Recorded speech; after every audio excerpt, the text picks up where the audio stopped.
Olá, queridos irmãos, estamos aqui em mais um vídeo, né, gravando aí o terceiro episódio desta série, né, que é o resumo da reforma e o papel, a importância das mulheres, né, dos reformadores na história da igreja, na história da reforma.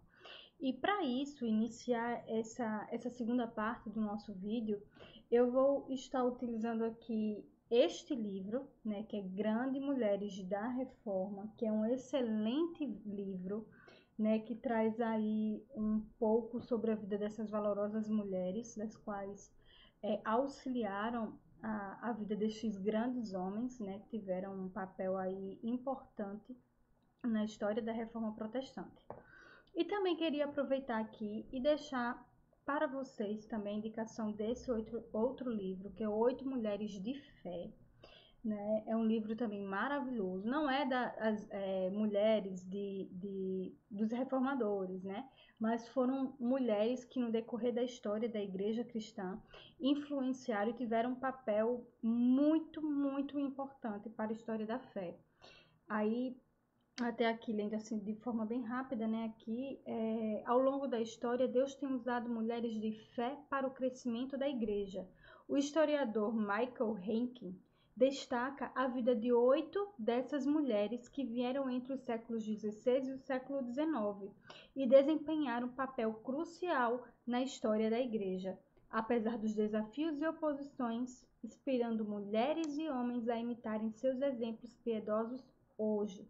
Então, vale muito a pena ler esse livro aqui, caso você possa adquiri-lo. Eu não sei se eu vou fazer um resumo dele num outro episódio, né, numa outra parte, num outro vídeo aí, mas se tiver interesse, vale muito a pena lê-lo, tá bom? Fica aí a dica. Mas vamos lá, dando início aí ao nosso terceiro episódio desta nossa série. Vamos começar aqui, deixa eu colocar aqui o slide aí para vocês. Nós vamos começar falando aí, né, as esposas, né, dos reformadores aí na Suíça, a reforma que aconteceu na Suíça, que vão ser destacadas no livro, traz aí um destaque para 3 mulheres. E a primeira, né, é a Anna Reinhardt, que é esposa de Ulrico Zwinglio, que a gente viu aí um pouquinho sobre a vida dele, né, a importância que ele teve. Então, Ana, a esposa de Zwinglio, ela não foi uma freira ou uma religiosa como Catarina von Bora, que é a esposa de Lutero, que a gente vai ver né, a vida dela. Na realidade, Ana era uma piedosa viúva quando eles se conheceram e era mãe de 3 filhos, um menino e 2 meninas. Ela veio a se tornar sua ovelha quando ele veio pastorear Zwinglio, né? Eles se conheceram quando ele veio pastorear ali Zurique.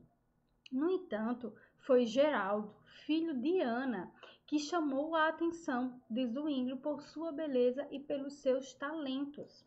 Zwinglio cuidou da educação de Geraldo, né?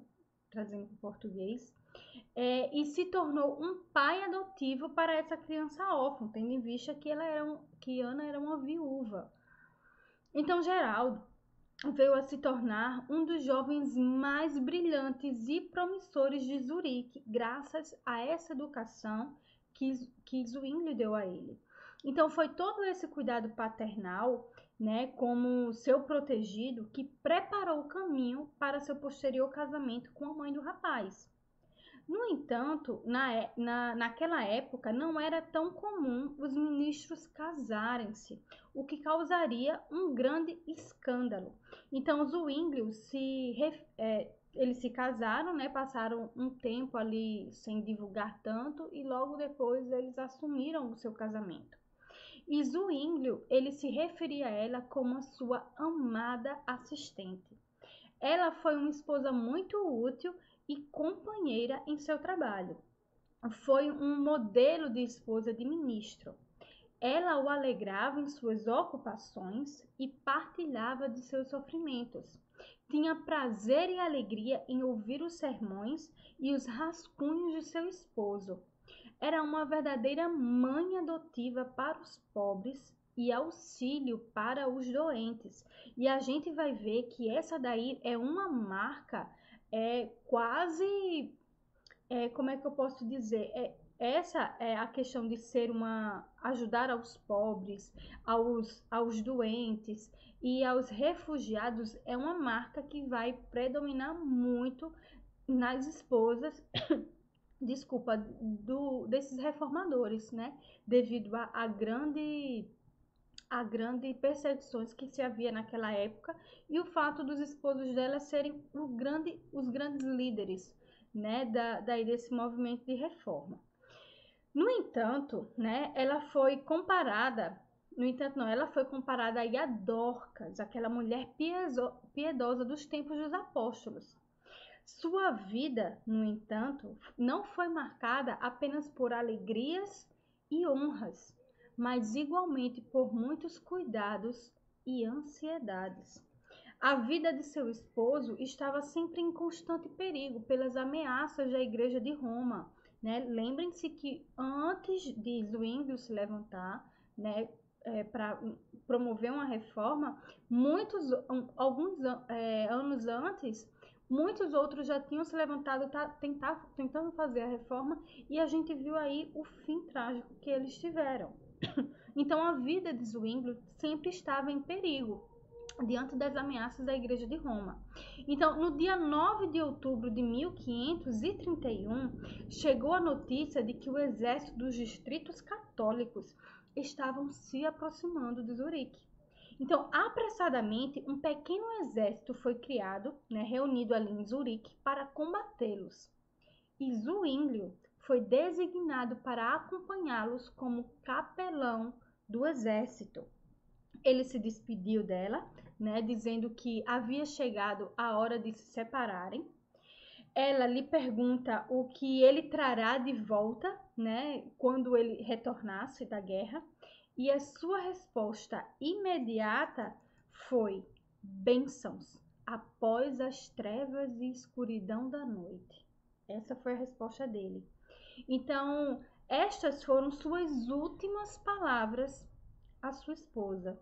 Palavras que permaneceram como um santo conforto para ela em toda a sua vida daí por diante. Pois ela cria que as bênçãos viriam após as noites de trevas deste mundo, esperando vê-lo na luz do novo dia no céu. Quando ele partiu para a guerra, ela correu para o seu quarto, trancou a sua porta, chorou bastante e repetiu as palavras de seu Salvador. E disse assim: Pai, seja feita a tua vontade e não a minha. Agora imagine uma mulher que já tinha sido viúva, já tinha perdido antes um marido e agora se casado com este grande e notável homem e agora saber que ele estava ali indo de frente para a batalha contra o exército romano, né, um pequeno grupo de homens para defender a sua fé. E imagine o coração dela como estaria aflito, sabendo que poderia perder o seu esposo. Então a oração dela nada foi do que as mesmas do seu Senhor Jesus Cristo. Seja feita a tua vontade e não a minha.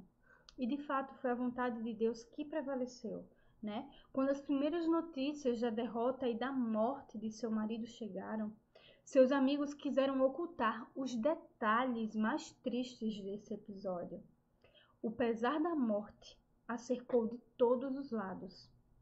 O seu marido havia sido morto, esquartejado e queimado, e as suas cinzas tinham sido profanadas.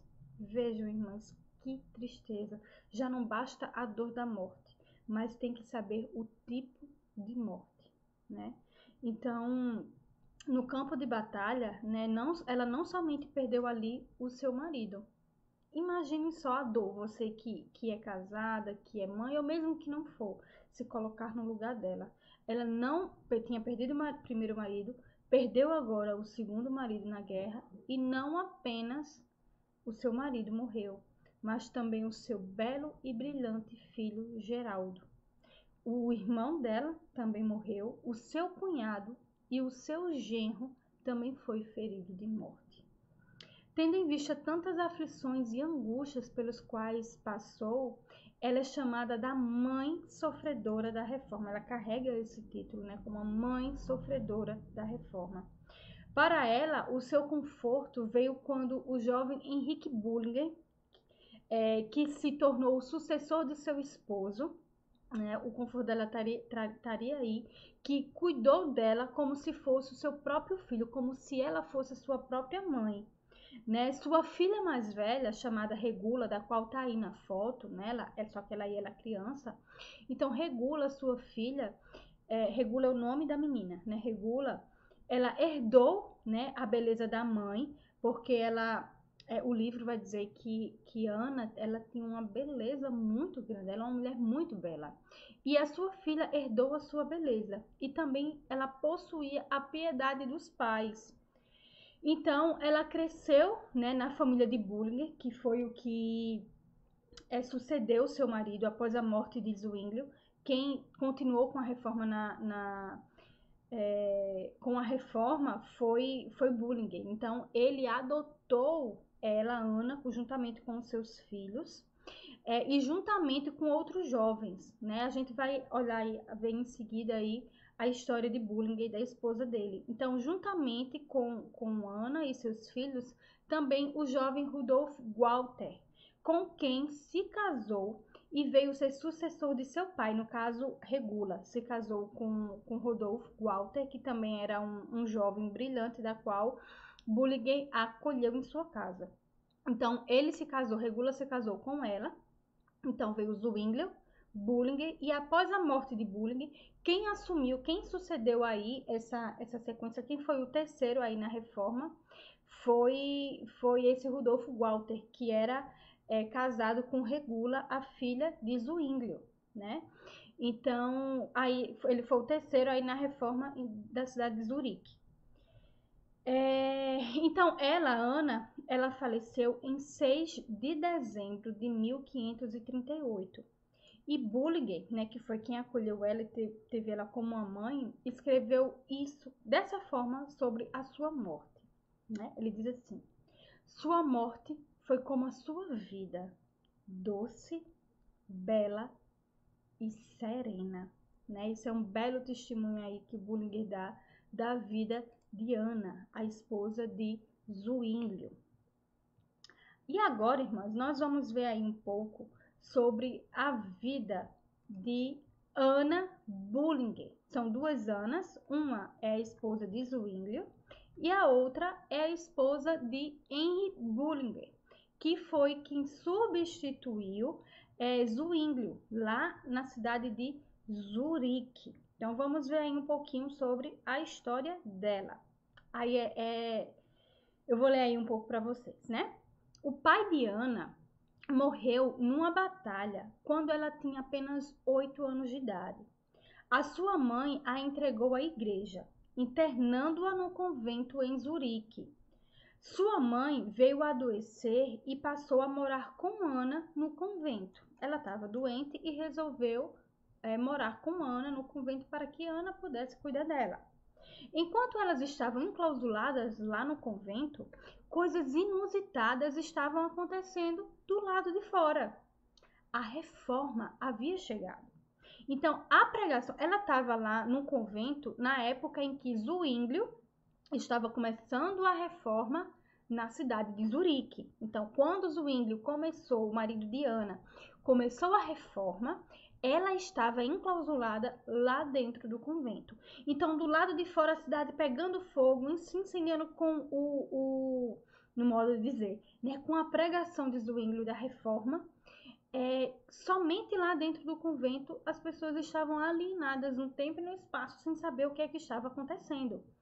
Então, a pregação, né, de Zwinglio havia tomado conta da cidade e em todos os lugares não se falavam outra coisa, com exceção de um único lugar, né, o convento.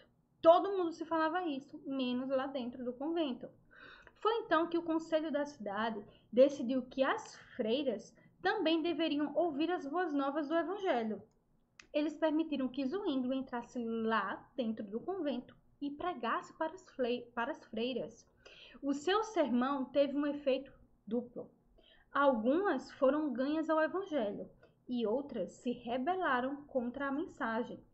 O conselho concedeu liberdade religiosa para quem quisesse ou quem desejasse, poderia deixar o convento e levar todos os seus pertences.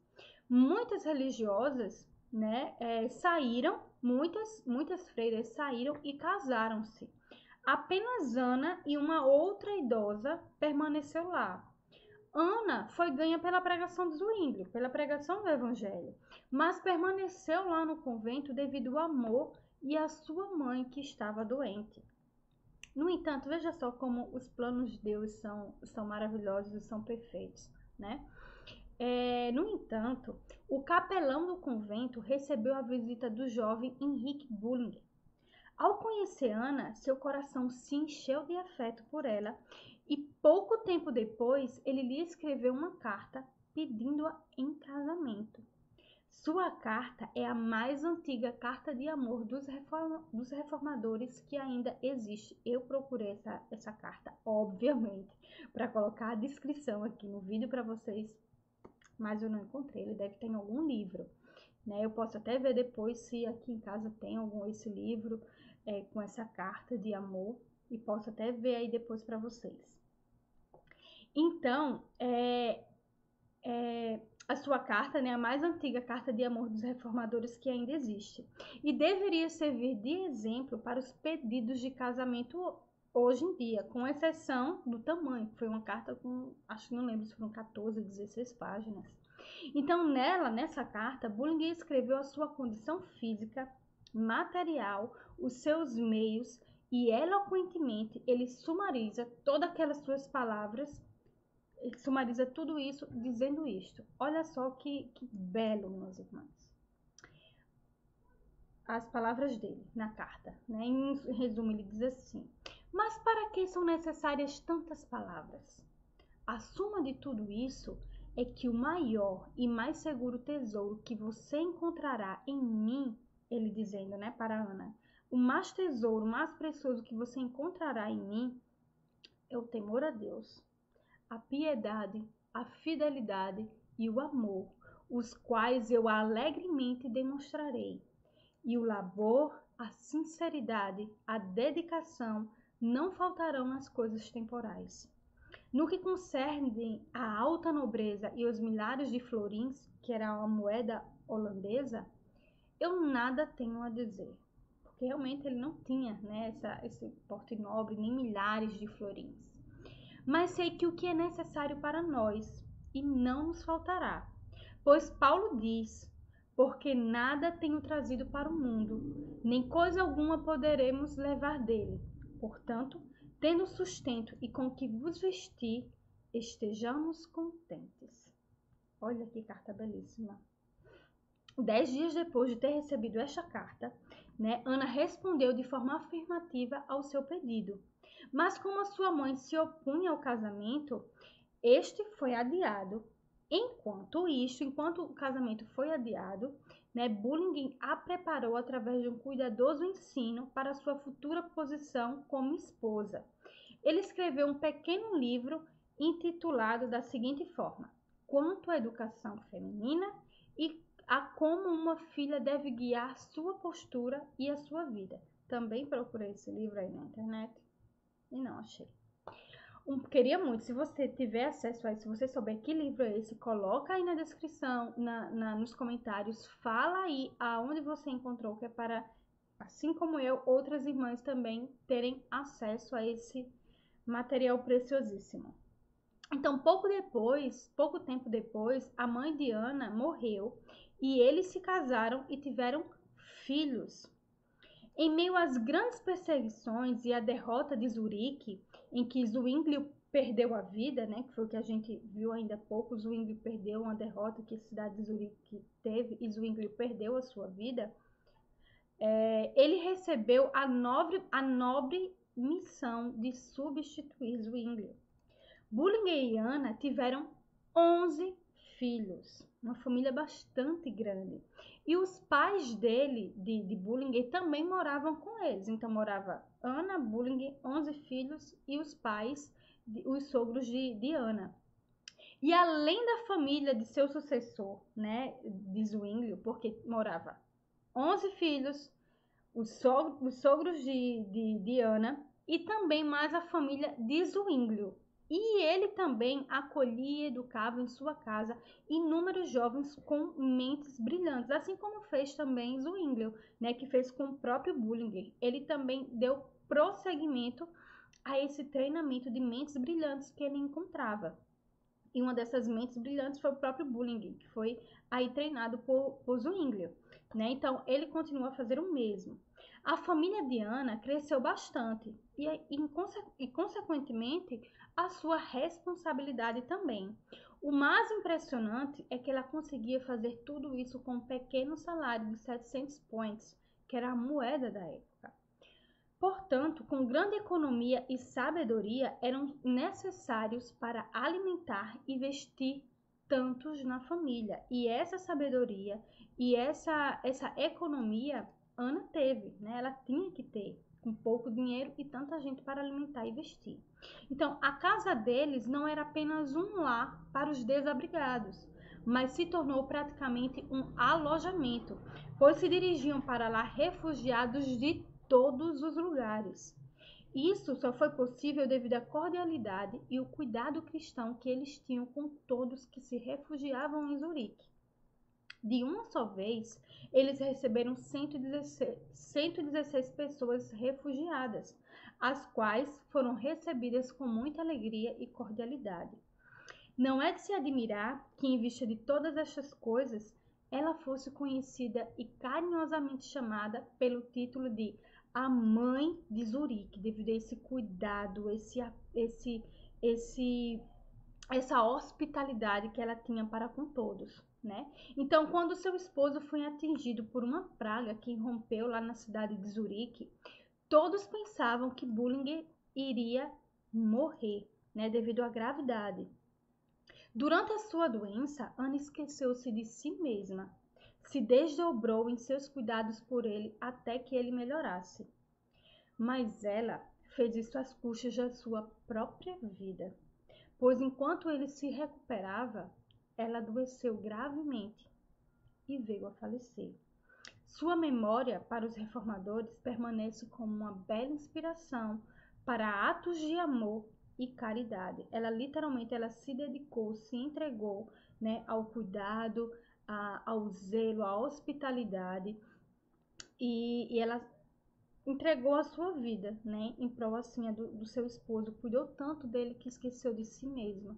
E como ela é chamada, né, a mãe de Zurique, isso deixa um legado aí bem grande pra gente, né, que às vezes a gente fica tão incomodada com não, porque minha casa tá bagunçada, minha casa eu sou pobre, eu não tenho tantas condições para receber alguém na minha casa. Às vezes a gente se preocupa tanto com condições e às vezes a gente esquece de praticar hospitalidade, a gente esquece de praticar essas boas obras, vamos dizer assim, né? Que essas grandes mulheres tiveram aí, nos traz exemplo, né? De como ser. Não precisava ter tanto, apenas hospitalidade, amor, né? Ao que se faz. E fica aí esse belo exemplo de Ana Bullinger e da Ana de Zwinglio, né? E aí eu troquei um pouquinho da ordem do livro, né? Porque primeiro viria a Ana, a esposa de Zwinglio, e depois viria aí a esposa de Lutero. Mas aí eu troquei, de Lutero não, desculpa, de Calvino.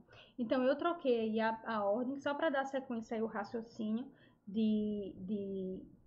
da substituição aí de Zwinglio e Bullinger, né? E agora nós vamos para Idelete de Boris, né? Que é a esposa de João Calvino. A gente vai ver aí um pouquinho da história dela. Lembrando que essas três mulheres, né, foram esposas de reformadores na Suíça, tá? Então vamos lá falar um pouquinho de Idelete. Calvino, ele não pensava em casamento até os seus 30 anos de idade. No entanto, quando se atentou para isso, sua maior preocupação foi com relação às qualidades morais da pessoa com quem se casaria. Sua preocupação ia além da beleza de rosto ou da forma física. Ele buscava por uma verdadeira beleza de alma. E fica aí já um exemplo, né, para muitos rapazes hoje que só se preocupa com exterior, exterior, exterior, se iludem com carne, com aquilo que se pode ver, e não zela e não preza para a beleza que há dentro, né? Como as escrituras já diz, que o mais interessante, o mais importante é a beleza que vem de dentro, não os enfeites, não a nossa aparência exterior. Então, Calvino ele se preocupou muito com isso, com a beleza de alma. Ele diz que desejava, o padrão dele era um pouquinho elevado, né? Mas pela graça de Deus, acreditamos que ele conseguiu aí com Idelete atingir, né? Ele diz que desejava uma esposa que fosse gentil, pura, modesta, econômica, paciente e para quem o cuidado de seu esposo fosse a questão principal, tendo em vista a sua debilitada saúde. Ele tinha uma saúde bem debilitada. Então, ele tinha um elevado ideal de esposa.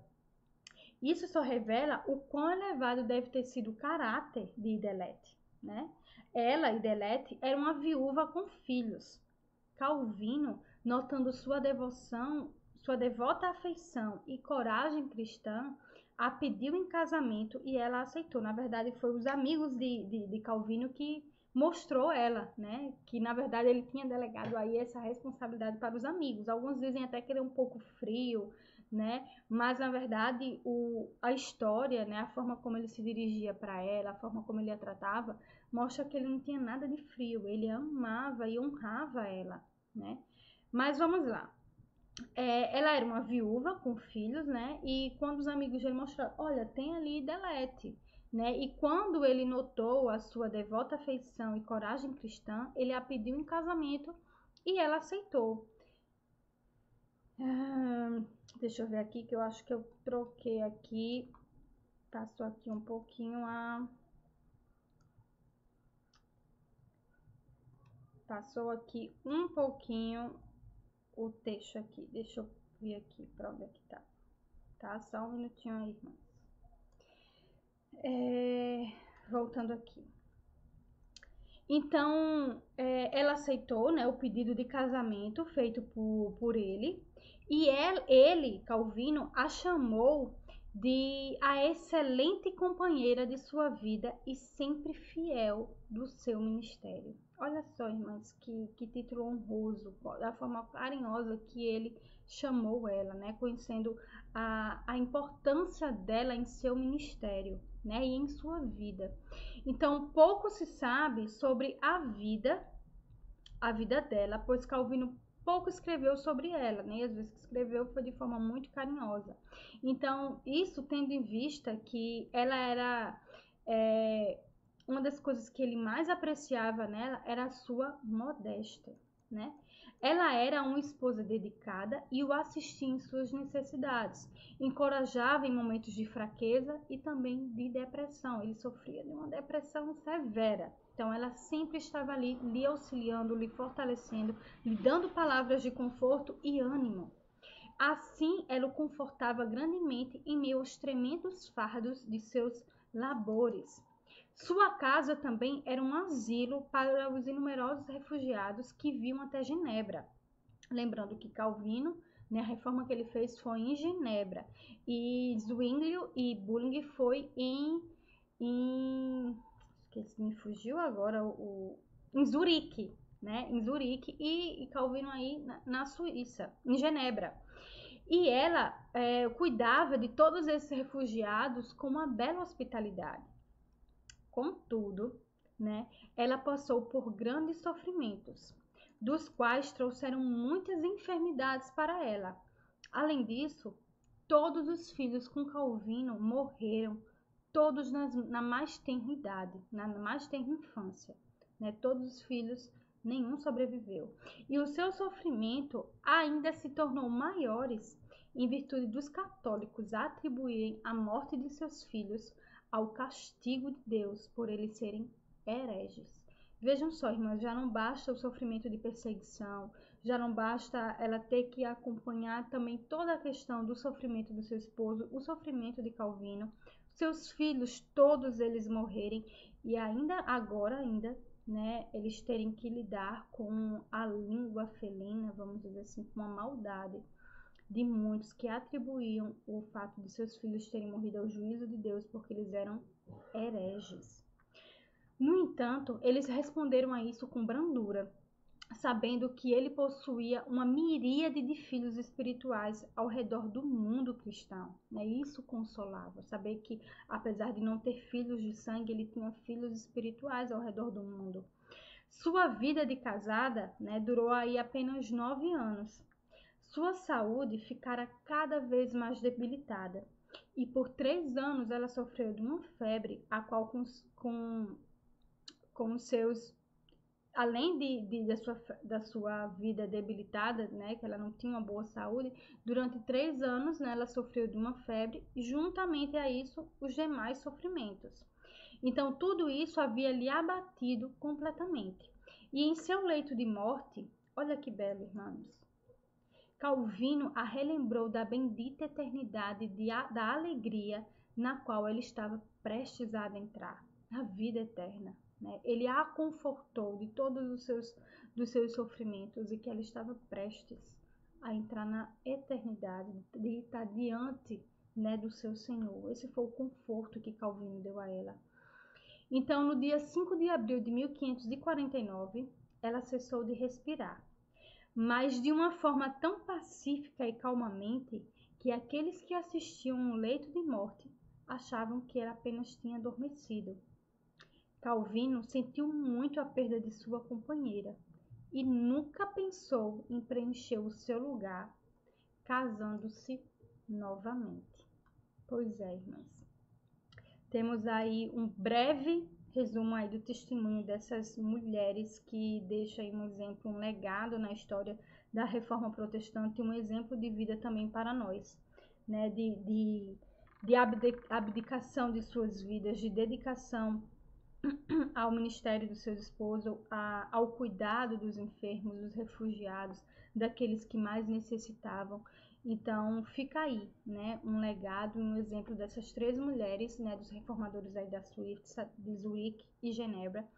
Fica aí para as nossas vidas, que possamos seguir o seu exemplo, a sua dedicação e o seu amor. Você não precisa ser esposa de pastor ou alguma coisa assim do tipo, mas sirva a sua igreja. Se você é solteira, se você é casada, sirva com dedicação, com amor e com zelo. Esteja sempre disposta a defender a sua fé, esteja sempre disposta a servir ao Senhor com alegria, seguindo aí o exemplo dessas valorosas mulheres, tá bom? Então, que Deus nos abençoe, irmãs, e no próximo vídeo, no 4º episódio, nós vamos ver aí a reforma na Alemanha, tá bom? Então, fiquem com Deus e até o próximo vídeo.